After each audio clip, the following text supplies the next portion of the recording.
Hello, and welcome to the Northeast Ohio Media Group Candidate Debates. Thanks for joining us. I'm Mara Zurich. Today we're hosting a debate for the Seven Hills City Council up for election November 3rd. In a moment, the candidates will introduce themselves. But first, here are the rules for our debate. We'll start with 1 minute for each candidate to introduce himself and explain why he's running. Then I'll ask questions, giving each candidate 90 seconds to answer and a minute for any follow-up. At the end, we'll allow 10 minutes for the candidates to ask each other questions with 60 seconds permitted for the answers. Councilman Fraundorf, why don't you tell us a little bit about yourself? Thank you, Maura. I'll begin by saying my wife and I are 29-year residents of Seven Hills. We raised both of our children in Seven Hills, and I recently retired 2 years ago from John Deere Corporation. I was a commercial operations manager for them and managed multi-state franchises for the Deere organization. I would just like to say the reason that I got into Seven Hills politics was 5 years ago. I started attending council meetings, and I attended council meetings for 2 years. As a matter of fact, Frank Petro was one of the first councilmen I met during that time, and at the end of that 2-year period, I knew that I was going to retire and felt that I knew just about as much as any elected official on the council at that time. So I ran for council, I won, and I'm finishing up my first term. Thank you. Great, thank you, Councilman. Mr. Wallace, go ahead. Hi, my name is Mike Wallace. I'm a candidate for Ward 2 Council for the City of Seven Hills. I've been in Seven Hills for 20 years. My wife and I are raising our 5 sons right on Bayberry Drive. We're involved in a lot of different community activities, Seven Hills baseball, basketball, and soccer. We are also very active members of our parish at St. Columkill. I decided to get involved in our city government because I got a lot of encouragement from family and friends. And I felt that bringing a positive attitude of collaboration, we get a lot of necessary things done for our city. I've had the opportunity to meet a lot of the residents in Seven Hills. I've got a lot of positive feedback, and I appreciate your support. I look forward to representing the residents of Seven Hills by building strong relationships with the residents, with the members of the City Council, the mayor, and our neighboring communities. Thank you. All right, Mr. Kukral, go ahead. First of all, let me say thank you to the Northeast Ohio Media Group. I think this is a really neat venue to getting the word out to potential voters. I'm Jim Kukral. I've lived in Seven Hills for almost 19 years now. Look, I got into this race because I sat and I watched my wife be the president of Hillside and the PTA at Hillside and Green Valley, and put in thousands and thousands of hours of volunteer time. And I watched her do this over the last 10 years because both of my kids are raised in the city, and I said, I see problems in the city. I need to go in and make a difference and be the change that I want to see happen. So that's why I got into this race, and that's why I'm involved with this. And I own my own business, and I'm very involved in the Seven Hills Baseball Federation, coaching youth sports, and I deeply care about what we're doing here. Great. Councilman Snitzky? Hi, my name is Tom Snitzky. I've been affiliated with the city in one form or another for 40 years. I've owned 2 houses in Seven Hills. I got into this is would be my 3rd term. I got into this in 2011 because I wanted to do something. I wanted to give back. I wanted to be involved in public service. It's sort of a thing that I had been thinking about for a very long time, and I wanted to give back to the city, be involved, help do good things for good people. I've been involved in many, many different sales ventures and business executive positions over the years, too many to actually mention. One of them recently was substitute teaching. I also worked for the U.S. government for the decennial census. But I want to stress that I think that being involved in public service, working with the people at City Hall, working with the residents, solving problems, helping them negotiate the labyrinth of local government, that's something that I really enjoy, and I want to thank the residents for continuing to let me do it. Great, thank you. Mr. Petro, go ahead. I too, Maura, would like to thank you for inviting us here in your group. Really appreciate it. My name is Frank J. Petro. I'm a lifelong resident in Seven Hills. The house I live in It's the house I was born in. It'll be 60 years. I'm married to my wife, Kathy, for 33. We have 2 children that we raised in Seven Hills and have 1 grandchild. The reason why I got into this was a long time ago, over 20 years ago. I decided to stay in Seven Hills and I wanted to become civically minded. And I never really had any other office that I wanted to go to. I just wanted to stay involved with the community. So I stayed on council for over 20 years. I worked under 10 different administrations. So I feel that with my experience of the 10 administrations that I worked under, and times have changed, and I've seen how each one has adapted to it, that I could bring some of that knowledge back. Thank you, Mr. Petro. I'm sorry to cut you off. Mr. Frank? Hello, my name's John Frank, F-R-A-N-K. I'm also running for Ward 4 in Seven Hills for the city council position. Unlike everybody else, I'm actually a newcomer to the community. I've been living there probably since 2007. Well, I have been there since around 2007. And my wife and I have been in the Cleveland area for at least 15 years. We've lived east, we've lived west. We moved to Seven Hills when we had one of our children. I bought the house with the intention of actually selling it.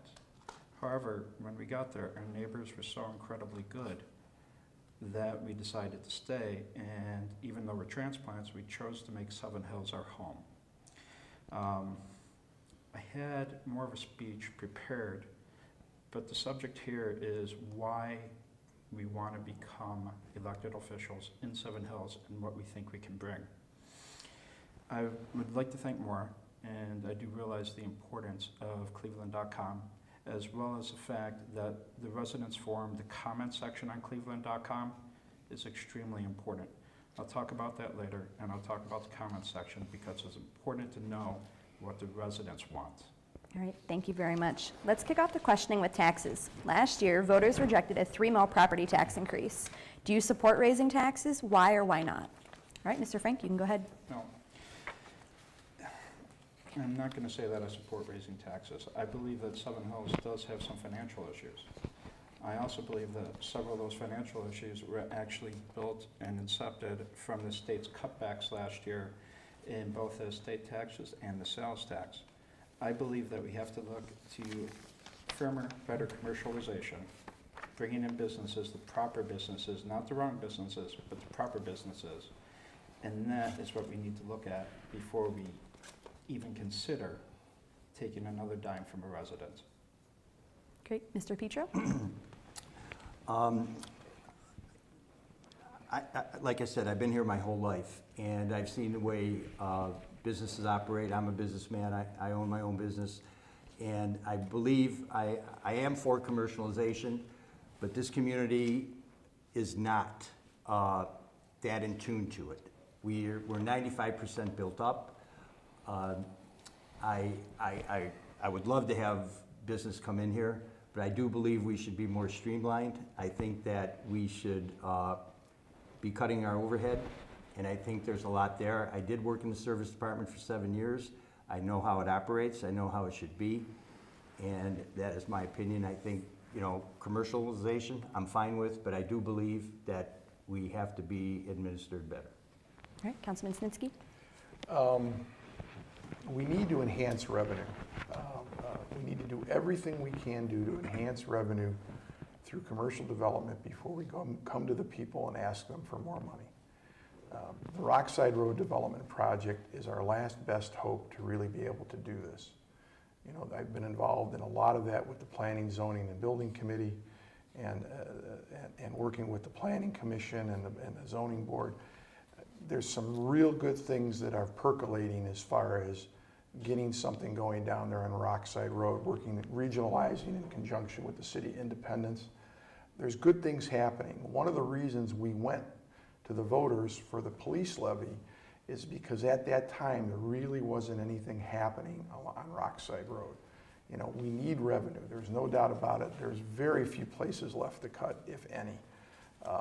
So I'm very much so for commercial development And Rockside Road is where it's got to happen. It's just the last best place for it to happen. Great. Mr. Kukral? Well, to answer your question, no, absolutely. We don't want to raise taxes, but here's the problem. We have a city in the budget that is spending $700,000 more than it brings in this year, okay?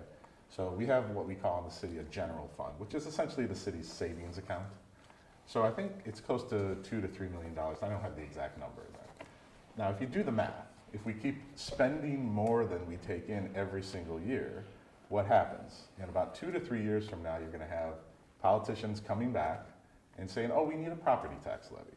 Now, we do need to cut some more spending. I disagree with Mr. Snitzky. There are other places we can cut spending in the city. We can get more creative with bringing revenue back to the city.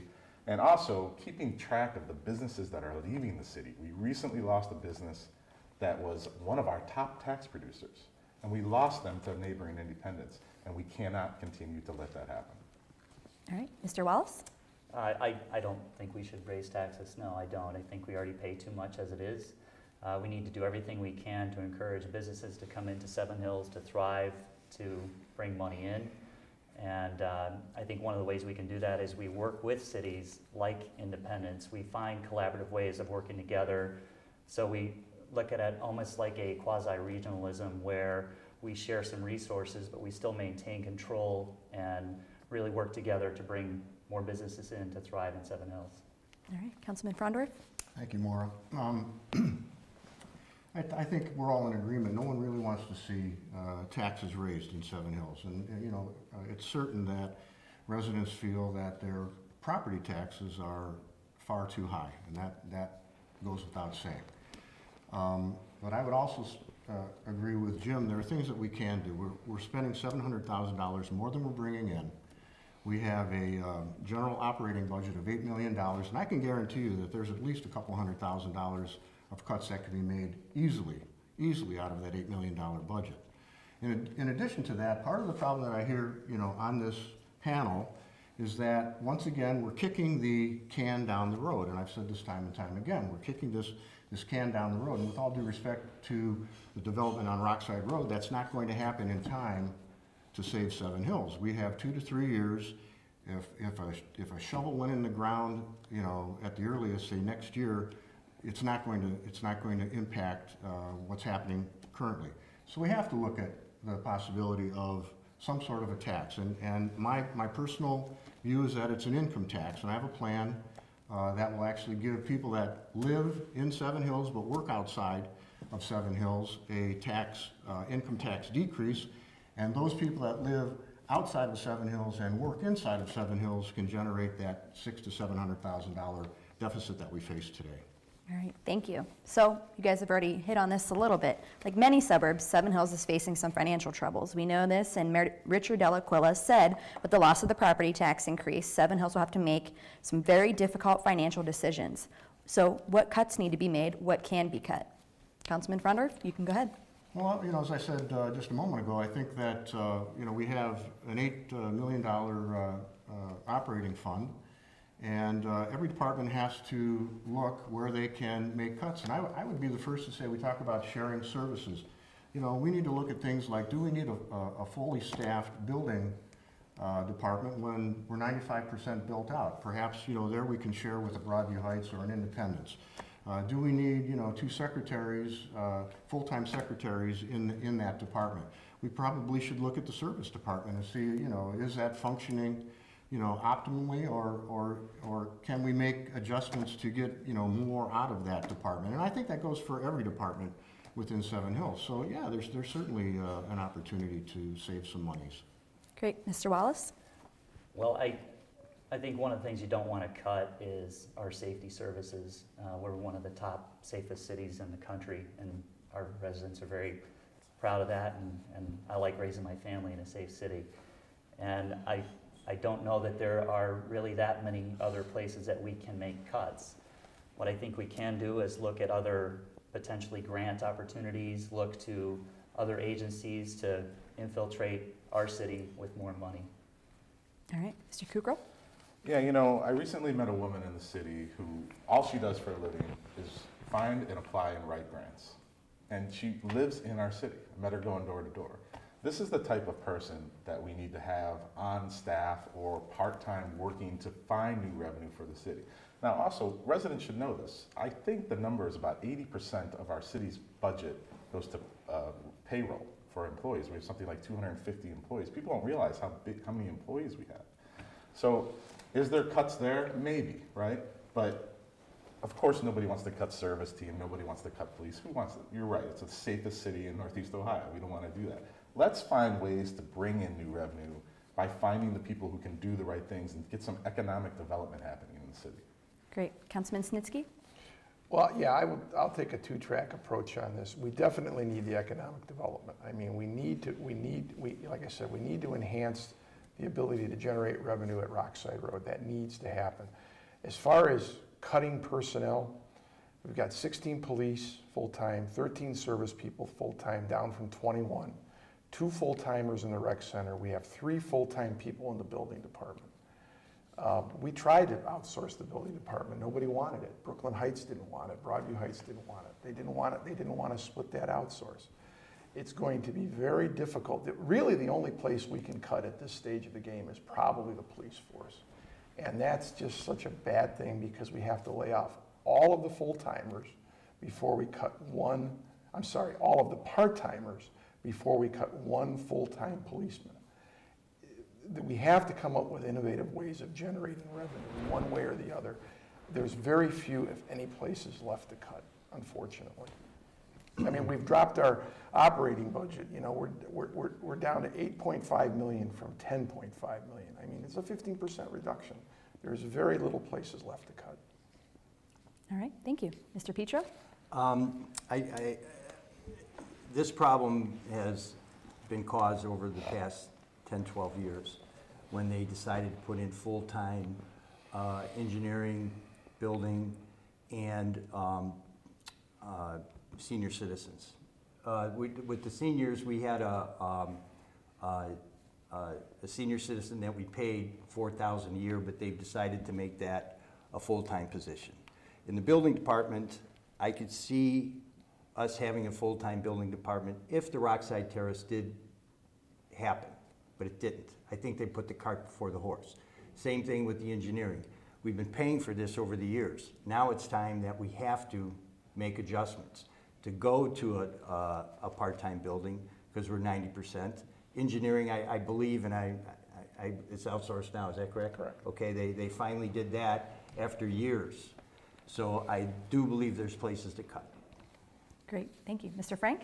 I do agree with Mr. Petro to a certain degree. I think that several of the problems that Seven Hills is experiencing now were the result of past administrations.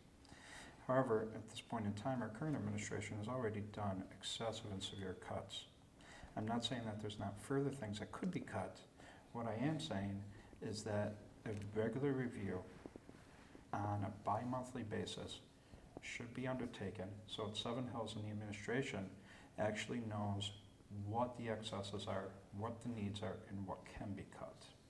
However, several things have already been cut, and I would never, ever suggest that we should give less services to our residents. Our residents deserve services. As such, we not only need to look at the cuts, but we need to look at ways of bringing revenue in from grant writing, from county sources, from government sources, from business development, from all these natures. And that's something that needs to be done and needs to be done now. And the county would be extremely helpful from my research in doing so. In fact, several county grant programs and Sorry to cut you off, Mr. Frank. Sorry about that. No All right, problem. so candidates, any follow-up? We'll start with you. Councilman Fraundorf, go ahead. Thank you. I would have to, I agree with Frank.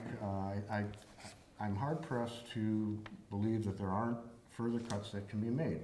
We talked, Mr. Snitzky talked about we've cut our budget from 10 million down to 8 million, 8 million 5.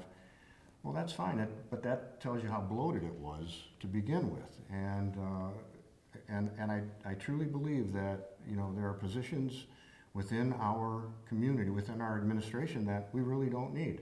Now, to your point, Mr. Wallace, talking about the safety forces, of course not. No one wants to compromise the safety of the community. So, the police the police is basically hands-off. I think we would all agree with that. But I think there are other areas that, you know, we really need to take a hard look at.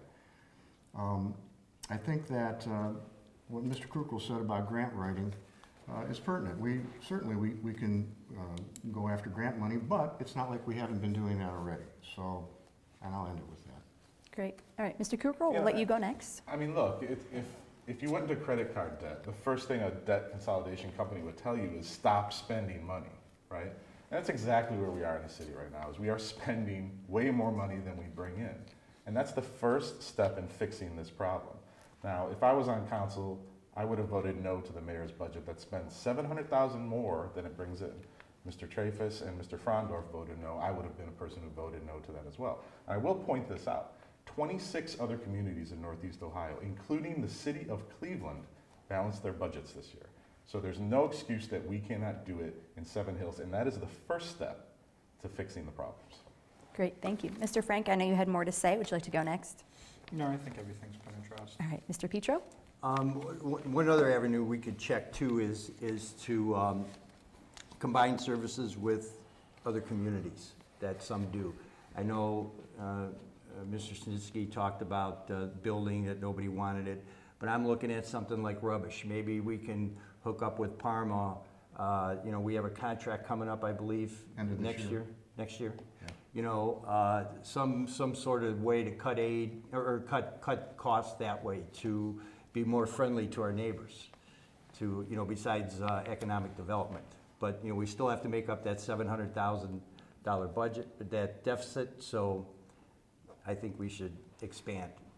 All right, Mr. Wallace? No, I'm good. All right, Councilman Snitzky? Well, a couple things. You know, I'm all for regionalization on anything that we can regionalize on except our political identity. I don't think anybody in Seven Hills wants to give up our political identity. You know, we've done a lot of regionalization. Broadview Heights has been doing our police dispatching for years. North Royalton is where we house our prisoners. We use their jail. Yeah, if we can get something with the garbage collection, great. But, you know, I think that we have to look at this, the $700,000 thing that we keep kicking around. We did balance our budget. It's just that we decided to use the bond retirement fund for what it was designed for. We did have a balanced budget. The bond retirement fund is being used to pay down the debt that we've accrued mostly from the rec center. So, you know, things are not bad. Could they be better? Sure. Are we going to have a problem 5, 6 years from now? Of course. Every city will. All right, thank you, Councilman. So in addition to this tight budget and the failure to pass a tax increase, Seven Hills lost one of its largest employers, Longbow Research, to neighboring independents. What can Seven Hills do to remain competitive and draw in businesses to the predominantly residential city? All right, so we'll let Mr. Kukral go first this time. Yeah, and this slipped through our fingers. I don't know what happened, but it slipped through the leaders' fingers in the city, and I'm very disappointed. It generated quite a bit of money for the city moving forward every single year. And this goes back to my original point. Why do you not have somebody in the city, either part-time or full-time, who is an economic development person? I know City Independence has a lot of money. They have somebody to pay to do that. We have to find a way to make that happen, or this will continue to happen over and over and over again. Because people have to, we're not at war with the other cities, but they're certainly not our friends, because they want the tax dollars and they'll pull from us every single chance they can get. And it's exactly what happened in this case. All right, thank you. Mr. Wallace, you can go next. Well, I think we still continue to try to sell Seven Hills as a great place to do business to people. It's a great location. It's got great people that live there, and businesses can thrive there. And I think we can work together with other cities, share resources, and really encourage businesses to come back to Seven Hills. Great, thank you. Mr. Petro? In walking over the years and talking to people that move into the community, what I found out from most of these people is that they moved into the community because of location. And I don't think we sell that particular idea to businesses that coming in here. I mean, you can drive right through Independence and be right in Seven Hills. You know, it's more cozy. It's not a metropolis like Independence with interchanges and stuff like that. But what I see is, I think maybe to attract more businesses, that we sell the location of Seven Hills. All right, thank you. Councilman Snitzky? Repeat the question again. Sure. So what can Seven Hills do to draw in businesses after the loss of Longbow Research, and what can the city do to remain competitive with neighboring cities like Independence? Well, I'm not 100% sure on this one, but I believe that we've already replaced them with Anthem. Yep. Longbow has already been replaced by Anthem. You can't keep businesses from moving out. You can't keep businesses from going where they want to go. You can incentivize it, you can try to work with them, but you can't keep them in the city if they want to move out. Now, we've already replaced Longbow with Anthem. What we need to do is we need to bring in other businesses by developing that whole Rockside Road area. You know, if that thing happens the way it's planned, it's going to be a wonderful thing. You know, it's going to be an area where you can work, live, and play all within walking distance. Specifically pointed at the millennial generation. It's just the kind of thing, and again, maybe, yeah, it might be a long-term thing.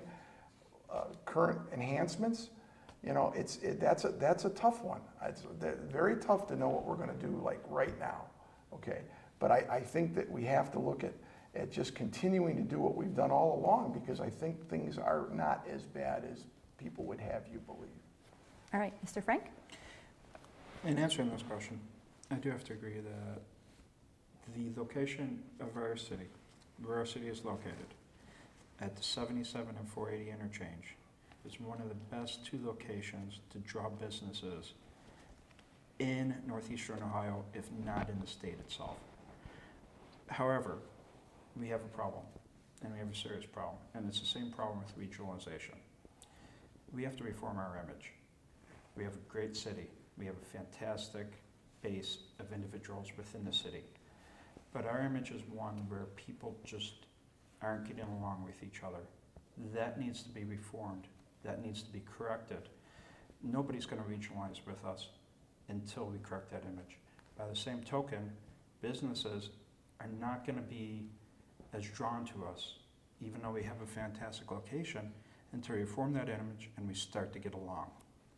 When we start to get along, we can focus on economic development.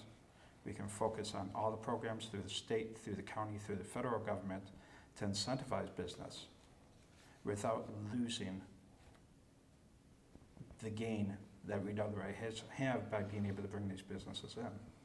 Great, thank you. Councilman Fraundorf, you're up. Yes, thank you. You know, it's interesting that you say that, Mr. Frank, about we need to get along, but I would say this. Part of the problem that Seven Hills politics faces is that we have the old guard, the old way, the status quo, and it's very difficult to change that, as most people know. So once we get our financial house in order, our image is going to change. When our streets are better, when our services are better, it will attract businesses. And to your point, we have a great location. Did you know that the company that took the Longbow space, when they went to the tenant, the landlord as a tenant, they said, "So how is it here in Independence?" And the landlord said, "Well, this is Seven Hills, so location is the key." Yeah. All right. So what do we do to entice business? First of all, we make the place attractive.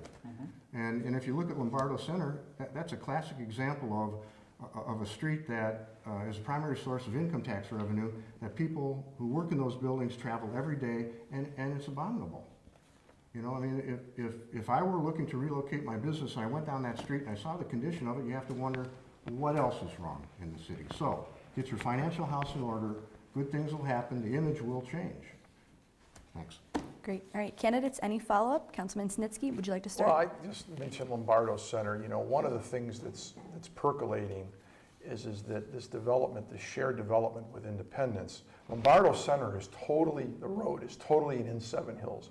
There's about a, I don't know, 8-foot double strip or so that is on the Independence sign. So that road is totally in Seven Hills. Now with this development that we're trying to get going with Independence and sharing that, the hope is that since those businesses, in order to have access, would have to come out on the Lombardo Center, that we would be able to share the repair of Lombardo Center. Okay, that's one of the things that we're looking at doing. Again, I think, I agree, I think, you know, we're never going to be able to hold hands and get along, but I think we have to stop with the backbiting and the mudslinging and the personal attacks. Because when people see that from outside of the city, the first reaction is, wow, do I really want to move there? Wow, do I really want to conduct business there? All right, thank you. Mr. Kukral? You know, rule number one in running a business is keeping the customers you have already, because they're the ones who are already paying you, right? So Mr. Snitzky wants to say, oh, we replace that business. But that is a false argument, okay? We lose a business and then we replace it, okay? Let's keep them both. Something happened there. Why did we lose that business? There's something going on, and to the point of this mudslinging, dirty politics, people see this from the outside, and they do say, wow, what is going on in there? And that is because we've had a current administration for the past 10, 12 years or so that has been taken down from a single person, and the tree has grown.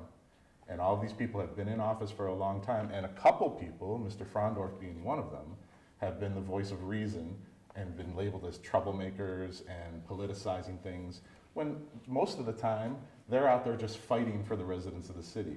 And everyone else views that as them acting all political. All right, Come inside thank you. and have a look at it. Mr. Wallace, any thoughts for you? No. All right, Mr. Petro? I'm going to agree with Jim, you know, that, you know, the mudslinging's been going on for the past 10, 12 years. Again, I'll refer back to, I've been on council over 20-some years, and I've never seen anything like this over the past few years. I mean, we've lost a lot of things. I mean, it's little things for morale. I mean, we had Christmas parties for 15 years. Last 10 years, we don't have any Christmas parties. We had baseball teams. We had city official baseball teams. We had stuff like that for morale that kept it going. Granted, the councilman at that time didn't agree either, but they were still friends. And that's been lost. And somehow, some way that has to come back. You can disagree with the way a guy's doing business, but don't go ramming it down your throat. And that's basically what it is. It's like a power play, it's intimidation, which has to stop. All right, Mr. Frank, any thoughts for you? I agree. The image that's presented out from Seven Hills needs to change. We need to get along. We need to stop being the butt of every article. For that, you may need to change and bring in some new faces. That's all. All right, thank you. So the next question, the John Glenn Elementary School property sparked a lot of controversy in the community, especially in Ward 1. Residents rejected rezoning the property for an assisted living facility. Some are still unhappy with the current plans to build 22 houses on the land. What proposal did you support? Is the plan to build 22 houses the right decision? Councilman Fraundorf, go ahead. This is quite interesting. Did I support that? Quite honestly, I voted against the Planning Commission's recommendation to build 22 homes, and I'll tell you briefly why. Number one, there were 9 conditions that were given by the Planning Commission that the developer had to fulfill.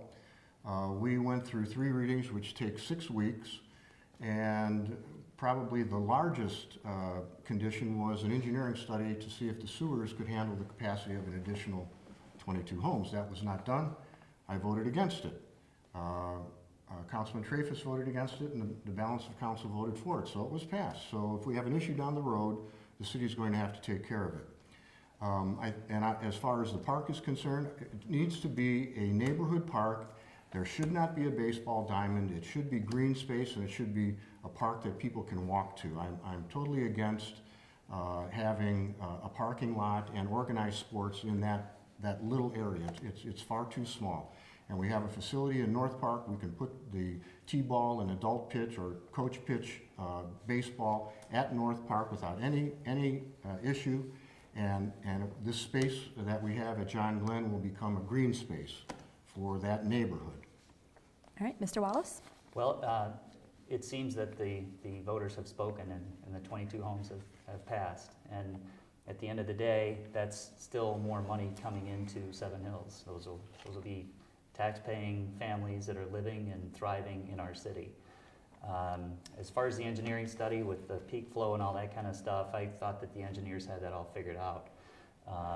But I do agree with you, Councilman Fraundorf, that park needs to remain a green space and not a huge area for people to be able to drive there It's close enough for people to walk and recreate and spend time with their families. All right, Mr. Kukral? You know, the reason why that first initiative to have the care center failed was because of a lack of transparency in government. And basically the councilman at the time was not up front. The current leaders that had control did not go up front and sell this correctly to the residents, and they dropped it in their lap, right? And this is another point I have that's wrong with the cities. My opponent, Tim Snitzky, for example, right? There are over 300 homes in our ward, I live in his ward, that are gonna get sewers done.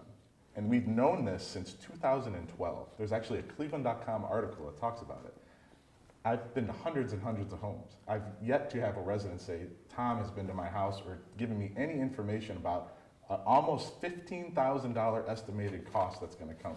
And all of a sudden, when this happens, you're gonna get a $15,000 bill dropped in your lap. Transparency in this city is non-existent, and our residents deserve better. What I would have done is gone directly to them in 2012 and said, look, this is coming. You need to start saving money for this. And then help them keep the money, and then organize a way for them to get together, share bids, do things like that. So that's why that initiative failed. All right, Councilman Snitzky, any thoughts on the John Glenn proposals and what you hope to see He just brought happen? up Hemlock Creek, so I'm going to have to talk about that because it's more germane to our ward. You know, they've been talking for 20 years about sewers. Sewers have been something that every homeowner has heard that has had a septic tank for. When my dad bought the house in 1970, they said sewers were going to be there in 5 years. Everybody knows sewers are coming, and they've been coming forever. Well, they're coming now because we've done the engineering studies, and in order to keep the grant money, we have to put a shovel in the ground within the year, okay? So I went out and I've told everybody the 305 houses, I've distributed literature, what we know, when it's coming. We don't have an idea yet what it's going to cost. They're still trying to drive the grant cost money down, okay? You know, there's no way to give a good estimate right now, and that would be wrong to even throw a number out there at this stage of the game. I'm quoting cleveland.com article. All right, wait, You hold on. might- All you might right, be, Councilman but- Snitzky, go ahead. Finish But- your last few statements. But, you know, the Hemlock Creek project's a big deal. I've been involved with it right from the beginning. I'm continually being involved with talking to the engineering department. And, you know, my experience in being that involvement and my experience in planning and zoning and economic development within the region, within the city, is going to be germane to how this all happens and how this all comes together. All right, Mr. Petro? Again, back to John Glenn. If you look at the history, the evolution of the John Glenn deal, of how the administrations at that time just stood by and let that building close, that was a landmark in the neighborhood there that people were pretty upset with.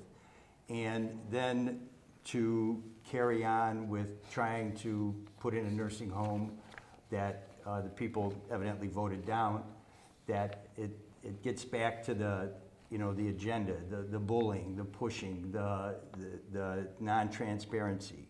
And then now they're going to build the 20-some homes there. And I know, talking with Tim and Matt Trafis, that they have not signed off on the sewers, and they're putting sewers in. And that's the kind of stuff that people are upset about, that if you could get some sort of an answer, that's why the faces up at City Hall have to change. All right, Mr. Frank? In agreement with Mr. Wallace. It was tabled, several propositions were made, they all went to vote. People of Seven Hills, the residents of Seven Hills, determined by their vote that they wanted a development. Would I have liked to see more exploration into the other possible features? Possibly bringing in an incubator center for small business development, giving an opportunity to grow within Seven Hills, using the facility that's already there, would have been something that I would have been curious about. I can't say what I would have done because I wasn't involved at that point in time, but the people of Seven Hills decided that they wanted the houses, and that's something that should be respected. You need to respect your residents. All right, thank you. Ward 3 candidates, you guys didn't really answer my question. So do you support the plan to build 22 houses there? What do you hope to see happen with the park? Councilman Snitzky?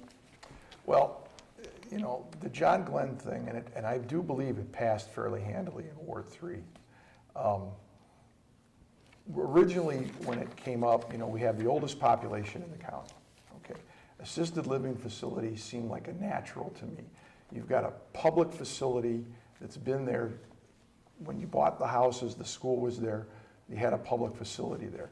To me, there didn't seem to be a big leap going from a school to another public, semi-public facility, one that did pay income and property taxes. Okay, the voters spoke, fine, they wanted housing.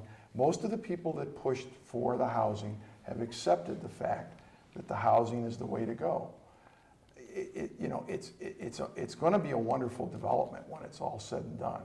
Again, it's going to be tuned right with the millennial generation that's looking for decent-sized houses on smaller lots. But, as far as the concerns, I just can't help but think that a lot of these concerns are just stirring the pot type of concerns. I mean, the one engineering study was done that said that the houses are going to use, at peak flow, they're going to use 16,000 or flush 16,000 gallons less of effluent through the sewers than the school did at peak flow. I mean, to me, that makes that pretty much so a non-issue. All right, thank you. Mr. Kukral? Yeah, this isn't our ward, but, this is an issue that's affecting a lot of residents in the city. The residents decided what they wanted to do, and now we have to figure out what to do with that park. Now, as a former board member for the Seven Hills Baseball Federation, my children played their baseball games at the very tiny levels at John Glenn Park there. I would be very sad to see that park not be accessible anymore, which it won't be. I've been told by the city it won't be because the developer did not cave in to getting some type of parking available. So the Baseball Federation is not going to be able to use that field. In terms of what's going to happen to that, it's a city park, by the way. It's owned by the city. Mm-hmm. The current administration or future administrations need to listen to the residents in that ward and decide what's the best course of action, because it's not accessible, there's no parking, I have to park on the street if I want to go. So they need to figure out and listen to the residents, and that is, again, another problem the city has, just trying to bullying things and do things that they want to do and dropping it in residents' laps instead of just taking the customer, right? The customer and doing what they want to do. All right, Mr. Frank, any follow-up for you? No. Mr. Petro? Yes, in regards to the John Glenn sewer issue, and Mr. Snitzky's talking about the peak water flow. The peak water flow is not the problem. The problem is the rain. Okay, since you have a street and since you have roofs, that water flow is going to be a lot faster. And the way that sewer is designed, I do not believe it's going to be able to handle it. And that's the issue. And I don't believe the study was done enough. I know for a fact, I was on that sewer committee for over 20 years. I know how that thing is built. The storm is on top of the sanitary, which is an issue, and the infiltration will come in because the water flow coming off of rain is the one that will cause the problems. All right, Councilman Fraundorf? Well, I've already said that, my reason for voting no for the 22 homes is not that I don't want to see 22 homes in there, but I think that we need to do it right up front.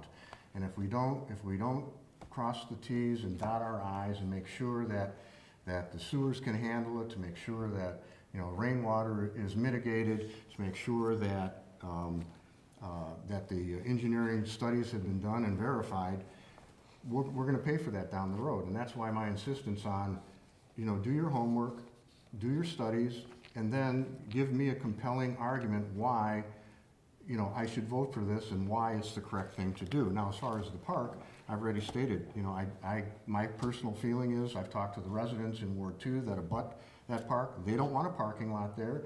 Winchester Oval is a cul-de-sac. Now, many people have lived there 40, 50 years. There's one woman that was the original homeowner, and they don't want to see trees cut down. They don't want to see a parking lot in there. So it has to remain as a neighborhood park. And that's the only alternative. All right, Mr. Wallace, anything? Good? Well, I agree with what Councilman Fraundorf is saying about the park specifically. All right, thank you. So next question is? This is the last question before the minute. Thank you. Last summer, the Deer Committee recommended bow hunting to help curb the deer overpopulation. Residents complain about the deer constantly, at least one or two at every meeting. Would you support bow hunting or culling in this city? Councilman Fraundorf, would you like to start? Sure, I'd absolutely like to start. I think that we had an ordinance. We crafted an ordinance, and there was going to be, they were asking for bow hunting, and it was based upon Independence, Moreland Hills, and several other communities, and it had to be signed off by the chief of police. So we took a straw vote in council and it was defeated 4-3. I was one that said, sure, if the conditions are right and if it's safe and if the police chief signs off on it, yeah, you know, it's an issue and the people want something done. Without question, in Ward 2, people want something done. Mr. Traffus and I asked council to put on the ballot in November a non-binding resolution, basically taking the ordinance, asking the residents of Seven Hills, would you be in favor of bow hunting or not? Because part of the concern that the people that didn't want it said, we're not sure. We're not sure that the people would want bow hunting. Well, this would give us some guidance, but that was voted down 5-2. So, you know, here we are. Our hands are tied and there's very little that can be done, and quite frankly, nothing will be done until the next council is sworn in. All right, Mr. Wallace? Well, deer is a real issue in Seven Hills. You know, I'm concerned about my sons driving down the street, hitting one. They've run out of food sources. We all know we need to reduce the amount of deer. So what we need to do is talk to some of the other communities in our area, see how they have resolved their issue, and work together with them, put together a plan that reduces the number of deer. Great. Mr. Kukral? You know, I'm with Mr. Fraundorf on this issue. You know, as elected officials, your job is to put legislation in front of an audience, again, the customer, and let them make a decision. And I just think, I don't understand why we don't do that more often in the city. It's the residents, we go door to door, half the city wants one thing, the other half, well, let's let them vote on it. Now, personally, do I want somebody bow hunting in my backyard? I have a 13 and a 10-year-old who play there every single day. I probably don't want that to happen. But guess what? As a councilman, as your future councilman, it's not my job to tell you what you want. It's the residents' job to do it. So we need to let the residents speak, and that's what local government's all about. All right, Councilman Snitzky? Yeah, I've been involved in this pretty heavily all along. I've gone to bat probably 3 times to try to get something done. I've been pretty much so torpedoed 3 times. One of the things I try to do, and I think Mr. Fraundorf mentioned it, is I tried to put something, a straight up and down vote on the ballot. You know, straight up and down vote. Would you allow permit only, limited bow hunting on residential property in Seven Hills? Yes, no. And then to get a real feel for what people want, and that didn't fly. So, you know, right now what's going on that issue is that the state of Ohio, and this may take a little, the state of Ohio has basically come up with an urban nuisance permit process, where just like if you owned a farm, you could get a permit for your orchard bean. Now they've come up with an urban nuisance permit. We have to have enabling legislation in order to follow through with that. It's something that's percolating, something that's probably going to happen probably after the election.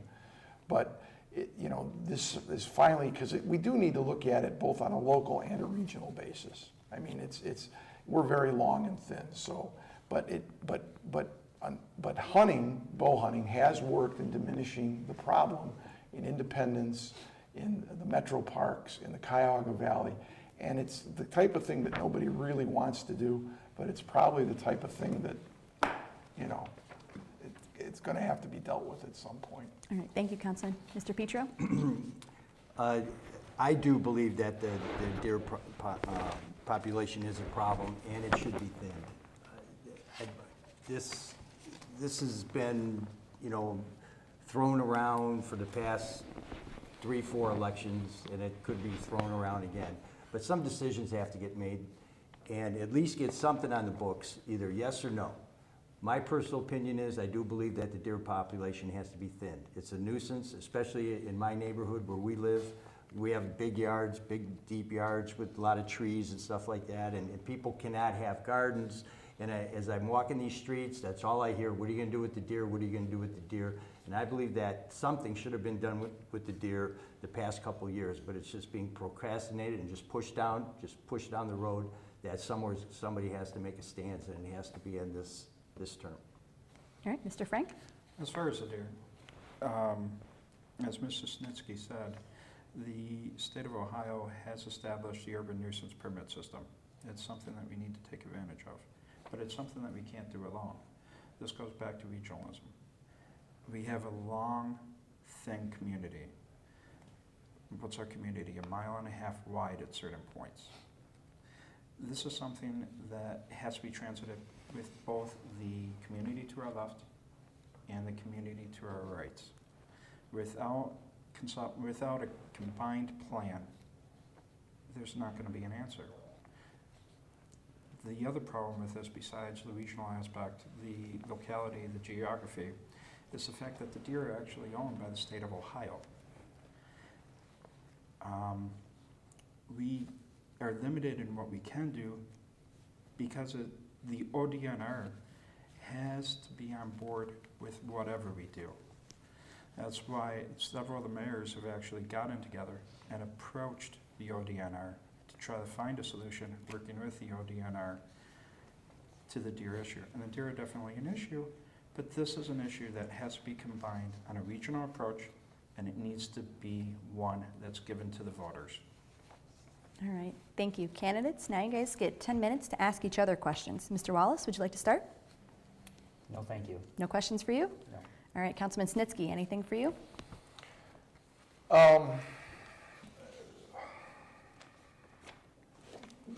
Can I come back around or not? Yeah, yeah. Let me come sure. back All right, around. Mr. Kukral?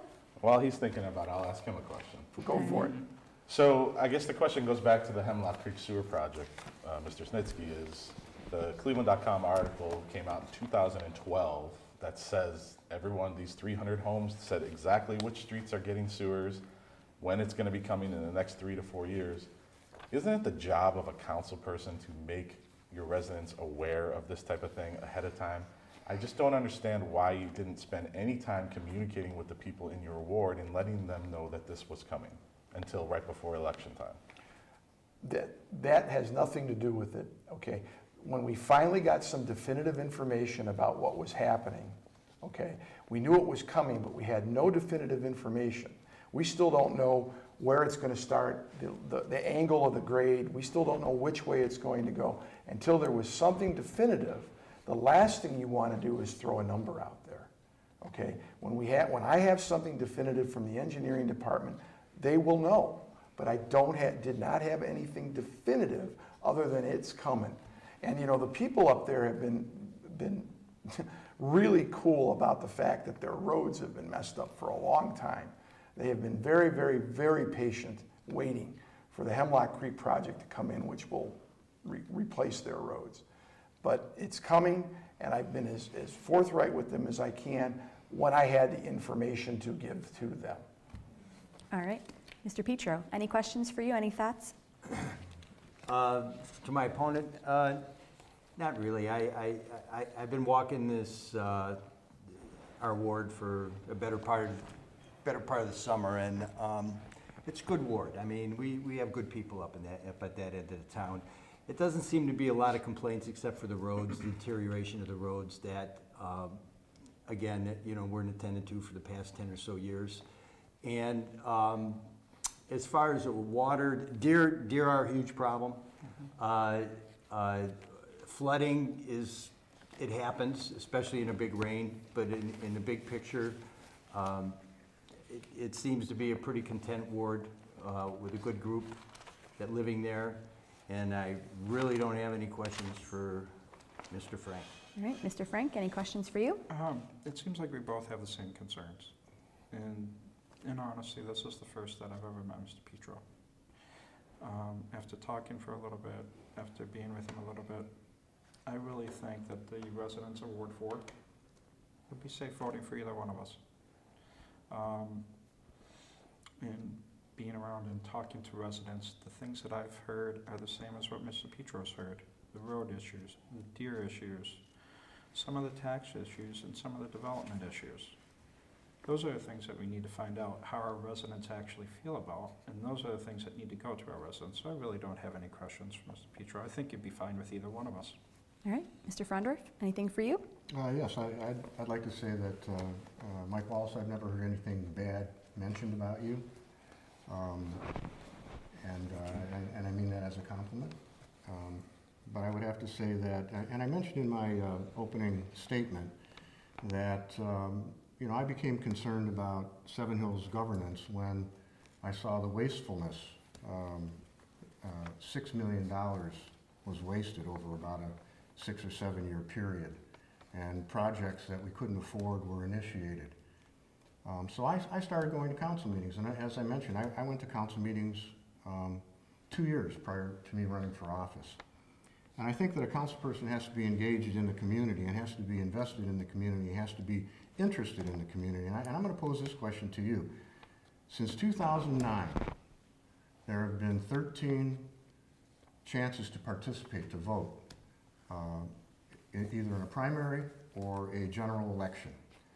And of those 13 times, Mike, you voted twice. And those 2 times were in a presidential election where there was not a Seven Hills issue on the ballot. You have never voted for, since 2009, you've never voted for Ward 2 Council. You have never voted for at-large. You have never voted for a mayor. You've never voted for a law director. You've never voted for any of our tax initiatives. You've never voted for our trash levy. You never voted for the fire levy. You've never voted for the service levy. You didn't vote last year on the police levy. You didn't vote for any Parma City school issues, and you never voted for a Parma City school board member. So I'd like to ask you, how can you, oh, and by the way, on your Facebook site, you give people instructions how to register to vote. You give them schedules of the election, and that's fine and good, but how can you explain that, you know, you want to do good for Seven Hills, and yet you've never participated in making a decision since 2009? Well, I'm here now, Tim. I'm ready to get involved in our city's government. You know, I've been very involved in raising my children and taking them to baseball games and coaching them, and maybe I should have voted in some of those elections. I agree with that.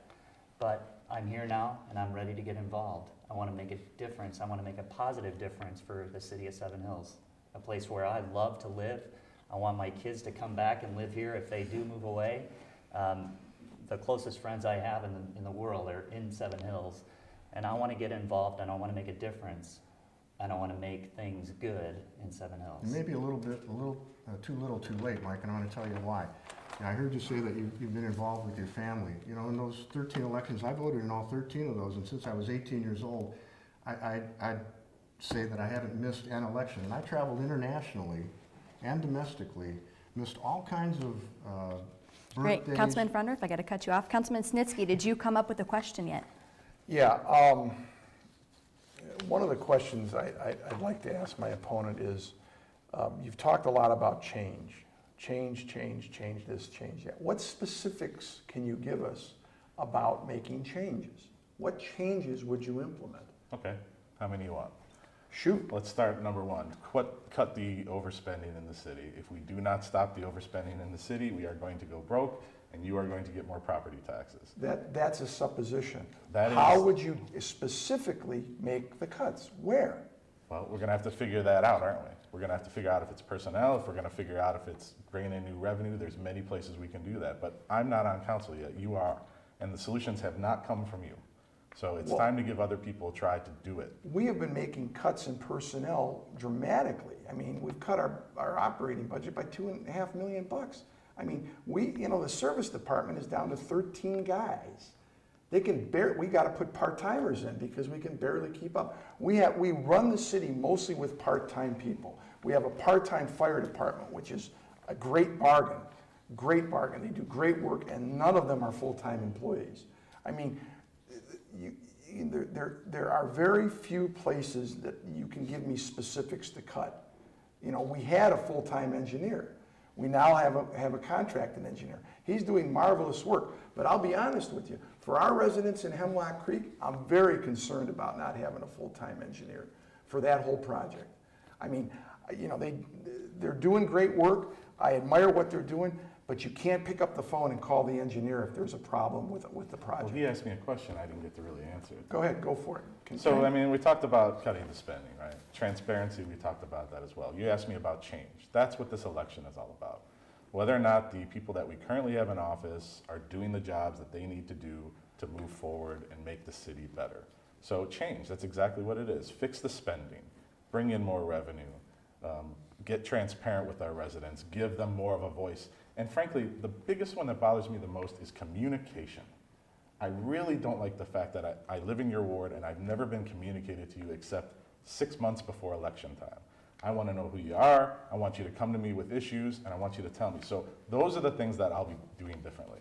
Well, I'll tell you what Tom Littlepage told me, who was one of the, he says, you know, I'm not a door-to-door salesman. I'm always open to citizens. They can always call me, they can always text me, they can always email me, and I'll always work with them on their problems, and I've worked with many residents on issues. I've had 2 phone calls this week on flooding that I'm working on right now.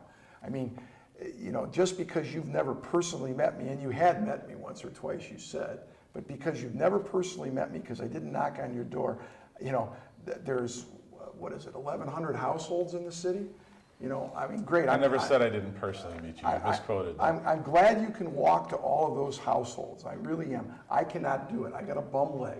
Okay. It has nothing to do with walking to houses. That's a great thing to do. There's a difference between being active and proactive, right? Sitting back and waiting. All right, Ward 3 people to come. candidates, I'm going to cut you guys off. Ward 4, any last thoughts before we wrap up? Anything you guys would like to say? About in general or about the ward? Any closing thoughts or? I guess, you know, in the whole big picture here, I do believe there has to be some sort of a change, a different philosophy, the way that the city's been run over the past 10 years. And I think that change is, the people of the community have a chance to make that change right now, to have it, you know, I hate to say how it used to be, but I was there when it was good. And somewhere in the past 10, 12 years, it just went awry. You could give all the excuses in the world, but if you're on top of things, you could have managed it and made better decisions. And when you were warned of what was coming, that you should have had those changes made back then. We still have to make up the 700,000, and I believe it can be done. All right, Mr. Frank? Yes. In the process of campaigning, in the process of figuring out our town, I've come to know that our town's a fantastic town. The residents are fantastic, the location is fantastic, potential is fantastic. However, in reading the comments that were posted on cleveland.com, one comment from a resident was extremely succinct as to some of the problems that I believe Seven Hills is facing. Well, it's a great place, we do have problems, and those problems need to be cured. This person, the person who left a comment, went by the screen name of RONILE 999, and he left the comment about 25 hours ago. This person was extremely disenfranchised with Seven Hills. They said, in his comment, he said that nobody is earning his vote.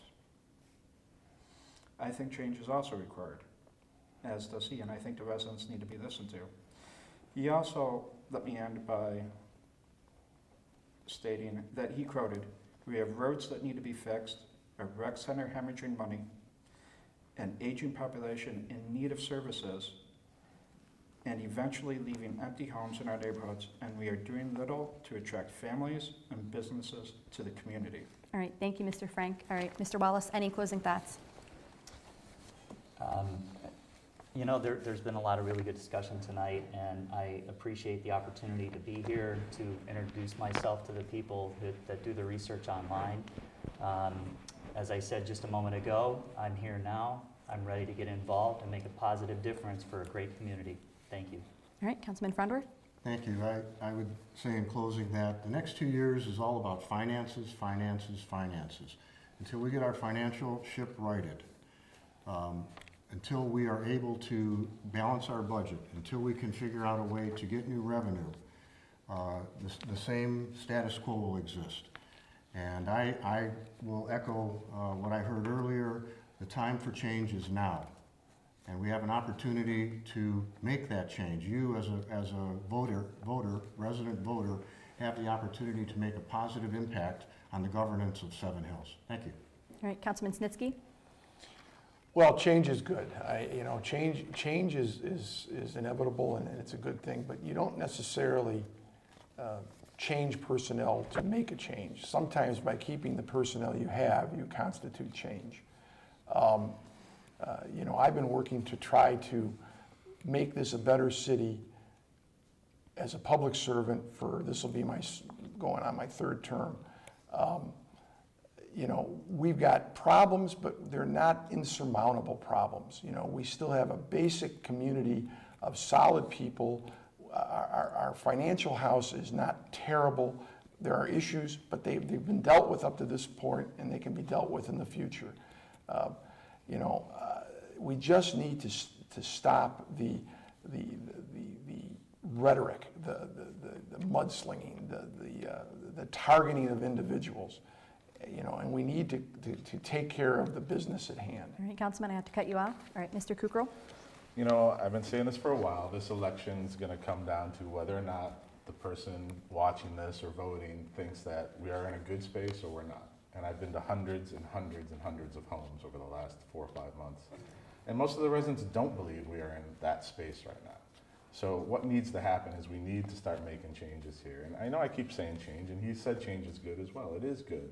But if you look at what's happened over the last 10 to 12 years, starting with the former mayor's administration and the tree of the people who have been under that tree, Mr. Snitzky being one of those people, you are looking at a city in a free fall over the last 10 years, and we've gotten to the point and the reputation we have because of all of the decisions, the poor leadership, the poor hiring practices, the overspending, you name it.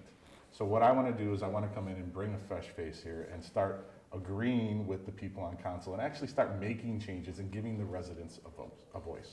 All right, thank you. That's all the questions we have tonight for the Seven Hills City Council candidates. Thank you very much for joining us. Please check back to cleveland.com to read stories about the debates, the issues, and the candidates for the upcoming election. Early voting starts October 6th.